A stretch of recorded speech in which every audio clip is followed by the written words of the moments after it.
إنا لله وإنا إليه راجعون. الله نحرسته وحا أسقر الله سميه مقالة الله سعانود وسير كوري وسارة الدقان كسومالي لأن محمد هاجر ديرين وكجريودي مقالة الله سعانود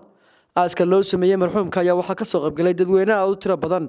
maamulka degmada Laascaanood uqaal wax garad iyadoo laga sheekeeyay taariikhdii marxuumka halkaas sida looga duceeyay marxuumka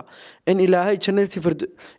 jannadii firdawsi geeyo. Maxamed Hagar Dirir Caamir waxa uu ku dhashay magaalada Xudun sanadkii 1946 halkaas oo ka bartay Quraanka Kariimka kadibna waxa uu galay dugsiga hoose ee magaalada Laascaanood waxaana uu tacliinta dhexe ku qaatay magaalooyinka Camuud iyo waliba Dayaxa waxa uu xilal ka soo qabtay dawladaha maamulada hareeraha xiga wasiirka wasaaradda khayraadka rabbaaniga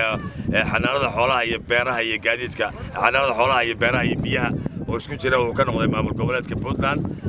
xilligii Maxamed Cabdi Xaashi madaxweynaha ka markii dambe uu noqday wasiirka deegaanka iyo gobolka Reermiyiga ee maamulka Soomaaliland xilligii Daahir Riyaale waa nin dad jecel oo xishood badan oo nacab xasanada waa nin nabadeed waa nin waxgarada waa nin wadaniya waa ifka kaga tagay 8 caruur ah oo dhalay 4 wiil iyo 4 gabdhood iyo laba ay sii dhaleen iyo hal xaas ilaahay waxaan marxaati ka ahay oo aqoonta aqaanay ilaahay yaraantayda inuu ninkaasi nin sharaf leh oo xisooda oo deeqsiya oo raga badan oo ummadda jecel oo dadku isugu mid yihiin qabyaalad iyo qalatoona lahayn ilaahay waxaan uga baryaynaa inuu naxariistiisa ka waraabiyo. inna lillahi wa inna ilayhi raaji'uun waxaynu aaskii Maxamed Hagar baynu nimi taasii muuqiisa magaciisa taqaanay gobolka Sool iyo nawaaxigiisa eheladiisii wuxuu ka geeriyooday Samariya iimaan baan anu ku soo koobay. inna lillahi wa inna ilayhi raaji'uun intaas oo qadareen tiiraayale Maxamed Hagar Dirir oo hadda ku aasnay magaalada Laascaanood sida odayaashii hore sheegay wuxuu ahaa nin gooba oo wanaagsan oo xishooda oo dadka ixtiraamo oo dadka xaman ilaahay waxaan ka baryaynaa jannadii firdawsi ka waraabiyo.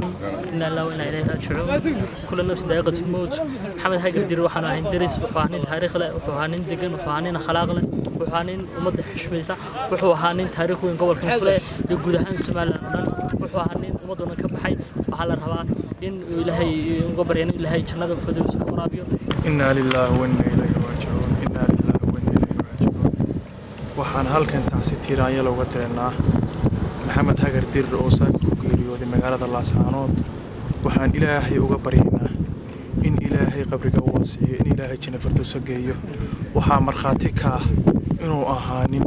wanaagsan oo bulshadiisu jeceshahay intaas oo kun oo qof oo isugu yimi. inna lillahi wa inna ilayhi raaji'uun waxaan taasi tiiraanya looga direeyaa Maxamed Hagar Dirir oo ku geeriyooday magaalada Laascaanood saakaday si tiiraanya looga direeyaa dhammaan qoyskii iyo qaraabadii iyo eheladii uu ka baxay runtii wuxuu ahaa nin akhlaaq leh oo alla ka cabsi leh. Mukhtaar Cabdi Jaamac warbaahinta SBC Laascaanood.